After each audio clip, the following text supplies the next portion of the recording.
Et bonjour à tous et à toutes, j'espère que vous allez bien. On se retrouve dans une nouvelle vidéo et c'est encore une vidéo fourmi. Ce ne sera pas tout le temps des vidéos fourmis, je vous rassure, ou alors je vous avertis, mais c'est encore une vidéo fourmi pour l'instant. Je vous remercie d'ailleurs beaucoup sur tous les retours qu'il y a eu dans la dernière vidéo, ça m'a fait très plaisir. Et dans cette vidéo-là, nous allons parler de deux espèces de fourmis qui sont toutes les deux des Camponotus. D'abord, nous allons parler des Camponotus nicobarensis et après nous allons parler des Camponotus sanctus. Ce sont deux espèces de fourmis qui viennent de deux origines différentes. L'une vient d'Asie, la Camponotus nicobarensis, et l'autre vient d'Afrique, la Camponotus sanctus. Donc vous allez le voir, elles sont toutes les deux très colorées. La Camponotus sanctus qui se trouve juste ici dans mon élevage, je vais vous la montrer après avec des plans plus zoomés comme d'habitude. Donc elle vient d'Afrique, elle a des colorations beaucoup plus jaunes et les majors, j'en ai pas encore mais ils auront la tête noire. Et vous allez le voir, la gine est noire avec un petit peu d'orangé, de jaune, c'est très joli. Et surtout elle est très grosse, elle fait je pense au moins presque 2 cm. Je vous mettrai mon petit doigt à côté, vous verrez quand même un petit peu la taille du truc et vous verrez qu'en fait ça rigole pas et que c'est des belles fourmis et qui seront grosses. Les Camponotus nicobarensis qui sont juste à côté, elles donc viennent d'Asie et elles ont des colorations totalement différentes, elles sont plus foncées, un petit peu orangées aussi, mais orangé plus rouge et beaucoup plus noir. Elles sont beaucoup plus foncées et elles sont plus petites également. La reine fait, je pense qu'elle doit faire, je dirais 1 cm, mais elle fait, disons que la Camponotus sanctus a vraiment une tête en moins. Une tête de fourmi certes, mais une tête en moins. Et donc ce sont deux espèces de fourmis qui se développent assez vite, parce que surtout la Camponotus nicobarensis est très connue pour ça. Elle a un développement assez rapide, donc là vous allez le voir, elle a beaucoup de couvains dans le tube et il y en a toujours beaucoup dans ce tube là. Et la Camponotus sanctus qui est connue aussi pour se développer assez vite et ma foi, franchement, vous allez voir le petit couvain qu'il y a. Là actuellement elles sont 5 ouvrières, les Camponotus sanctus, et il y a au moins 6 ou 7 cocons, donc vous avez compris, dans quelques semaines on va doubler la taille de la colonie, enfin de la fondation pour l'instant. Et les Camponotus nicobarensis, là elles sont une quarantaine et depuis que je les ai passées en tube, elles n'arrêtent pas de se développer et c'est génial parce que vraiment on est passé d'une vingtaine d'ouvrières à une quarantaine, là je pense en un petit mois, donc ça a quand même doublé aussi et il y a encore énormément de cocons. Pour l'instant j'ai un major chez elle que je n'ai pas encore chez les sanctus, mais ça ne saurait tarder et franchement elle se développe du feu de Dieu. Donc ce sont de très bonnes espèces à avoir chez soi en tant qu'éleveur. Et ce qui est hyper intéressant chez les Camponotus nicobarensis, c'est ce développement là qui est vraiment exponentiel. Et aussi ce sont quand même des fourmis qui mine de rien sont assez actives. Alors au début de la fondation, quand elles sont vraiment 5 ou 6, elles sont un petit peu timides, elles sortent pas trop dans l'air de chasse. Mais là, depuis quelques temps, vraiment il y en a toujours une ou deux, voire 4 ou 5 dans l'air de chasse qui sont en train de fourrager, de boire un petit peu de liquide sucré, d'aller chercher des insectes, etc. Et donc c'est hyper intéressant à voir. Et pareil pour les sanctus, mais les sanctus sont beaucoup moins timides pour le coup parce qu'elles sont que 5. Et généralement il y a au moins 4 fourrures dehors et juste une avec la reine. Mais elles sont tout le temps elles aussi en train de fourrager, tout le temps une dans l'air de chasse, qui cherchent des insectes, du liquide sucré, de l'eau, etc. Donc c'est vraiment des fourmis qui sont hyper intéressantes à avoir parce qu'elles sont actives et vous les voyez beaucoup dans l'air de chasse en fait, fourrager, etc. faire plein de trucs, donc c'est hyper intéressant. Aussi, je vais vous parler un petit peu aussi de mes conditions d'élevage pour ces deux espèces-là, qui sont totalement différentes, vous allez le voir. La Camponotus sanctus, puisqu'elle vient d'Afrique, je sais que c'est possible et que certains le font, moi je l'élève totalement sec. C'est un truc que j'ai essayé de faire.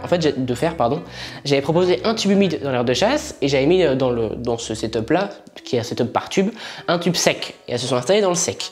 Donc j'ai totalement enlevé le truc humide, ça leur va totalement, il y a du chauffage, donc elles sont maintenues, bon là j'ai arrêté le chauffage parce qu'il fait 26 dans ma pièce, donc normalement elles sont à 27, je dis 1 degré de différence, ça va pas, et puis on fera des économies d'énergie au moins, donc ça c'est bien. Donc totalement sec, ce qui veut dire un abreuvoir quand même dans l'air de chasse, parce que il faut qu'elles boivent, n'empêche, si elles peuvent pas se servir dans l'air, il faut qu'elles boivent un abreuvoir, et du liquide sucré en permanence. Et de temps en temps je leur donne un petit insecte, une petite mouche, un petit verre de farine. Pour l'instant elles ont une préférence aux mouches, mais ça changera peut-être dans le temps, mais elle ne goûte pas non plus le verre de farine. Donc totalement sec et ça se passe très bien. Donc vous allez le voir, il y a du couvain, elle a pondu des petits œufs. Les œufs sont légèrement orangés, c'est rigolo à voir. Et donc des cocons, des larves, etc. Il y a beaucoup d'activités. Les nicobarensis, quant à elles, c'est une espèce où il faut de l'humidité dans les tubes, dans le nid. Donc il y a 2 tubes humides dans le setup. Elles en squattent beaucoup plus un que l'autre parce que c'est l'ancien tube, mais de toute façon au fur et à mesure qu'il se remplira, forcément l'autre aussi se remplira pour qu'elles aient de la place. Et donc là il n'y a pas d'abreuvoir dans l'air de chasse, mais il y a du liquide sucré en permanence dans un petit abreuvoir. Et de temps en temps je leur donne des petits verres de farine, des mouches. Alors elles c'est les mouches, elles kiffent. Le verre de farine il va se faire bouffer mais à moitié. Les mouches au bout de 2 jours il n'y en a plus. Donc, peu importe la taille, elles vont les bouffer en vraiment pas très longtemps. Donc voilà, et aussi petite chose à dire qui est importante, c'est que les Nicobarensis dans mon élevage, là, donc elles remplissent déjà un tube entier et elles commencent petit à petit à venir dans l'autre. Et vu le couvain qu'il y a, je pense que un changement de nid va bientôt pointer le bout de son nez. Je pense que fin août, début septembre, on les changera de nid, enfin on les mettra dans un nid absolument, parce que les tubes c'est sûr seront remplis à ce moment-là. Donc ça promet aussi une vidéo assez intéressante, on va changer totalement leur setup. Et ce setup là que je trouve extrêmement pratique, parce que vous allez le voir, en fait j'ai essayé de vous les montrer de plus près à la caméra pour que vous puissiez voir le petit setup que j'ai mis en place. En fait il est très simple et très pratique. Parce que c'est tout simplement 2 tubes branchés à une aire de chasse, donc il n'y a pas plus simple et il n'y a pas plus pratique, parce que du coup ça veut dire qu'on peut les nourrir très facilement, et c'est aussi en fait hyper visuel, et donc vous voyez, c'est ce genre de... Attendez, hop, youp, le focus sur mon œil, et en fait c'est très simple à élever comme ça finalement, parce que c'est hyper pratique, on peut mettre le câble chauffant ici, on les voit, et donc ce petit setup là il passera aussi à une autre fondation, parce que j'en ai quelques-unes maintenant, j'ai les Pilicornis aussi, les Camponotus qui sont dans ce setup juste ici, je sais pas si vous le verrez mais je vous ferai un petit plan pour vous le montrer, je l'ai changé un petit peu, j'ai recyclé l'ancienne aire de chasse que j'avais tout simplement pour pouvoir les nourrir. J'ai les Fédoles aussi qui maintenant il y a eu des naissances, je vous ferai une vidéo dessus mais elles sont un petit peu actives aussi, donc je pense que c'est elles qui passeront dans ce petit setup là, parce qu'il n'y a pas de faille, parce que j'avais il y a très longtemps une petite fondation de Fédoles qui n'a... En fait j'ai arrêté, j'ai fait une pause dans l'élevage de fourmis, du coup je les avais donné à quelqu'un. Et je l'avais mis dans ce setup là et j'avais jamais eu aucune évasion. Je vais y arriver, c'est difficile ce matin. Mais donc je pense que je leur passerai là-dedans, comme ça ils pourront éviter un peu l'air de chasse, je pourrai les nourrir facilement, etc. Et ce sera, je pense, un bon petit compromis. Donc voilà, et celle-là, je pense que je les passerai dans un nid esthéticante. De toute façon vous verrez, hein, mais voilà, j'ai déjà un petit nid en tête pour celle-là qui devrait être assez sympa. Et ça va être hyper intéressant de les voir évoluer en fait, dans un nouveau nid, dans une nouvelle aire de chasse. Et je pense qu'on pourra faire des images très sympas. Donc ça c'est un bon point. Donc il va y avoir un petit peu d'évolution aussi pour ces fourmis. De toute façon cette année, avant la diapose, là, il va y avoir beaucoup de changements de nid, beaucoup d'évolution pour toutes mes espèces. Parce que tout est en train de super bien se développer, tout est en train d'exploser.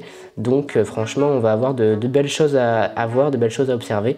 Et ça fait plaisir, ça on adore. Voilà. Et les Camponotus sanctus, quant à elles, en fait elles ont énormément de place. Déjà dans un tube tout seul, elles ont beaucoup de place parce que le tube est plus gros et plus long. C'est un plus gros diamètre puisqu'elles sont plus grosses. Donc on aura encore de la marge et on va les mettre en nid. Et surtout elles ont 3 tubes à remplir, que là il n'y en a qu'un seul ouvert et qui n'est pas du tout encore rempli. Il n'y a même pas un quart qui est rempli. En même temps avec 5 ouvrières, vous me direz, c'est normal. Donc on a de la marge avant d'échanger elles de tube. Je pense qu'elles pourront faire une petite année là-dedans tranquillement. Et on verra l'an prochain pour un nouveau setup, etc. Mais les Nicobarensis, c'est sûr, n'y couperont pas. Elles auront un nouveau nid avant la fin de l'année. Et après, pour toutes mes autres espèces, donc il y aura d'autres vidéos dessus, mais les Crématogastères vont super bien, ils sont en train d'exploser, il y a beaucoup de couvains, etc.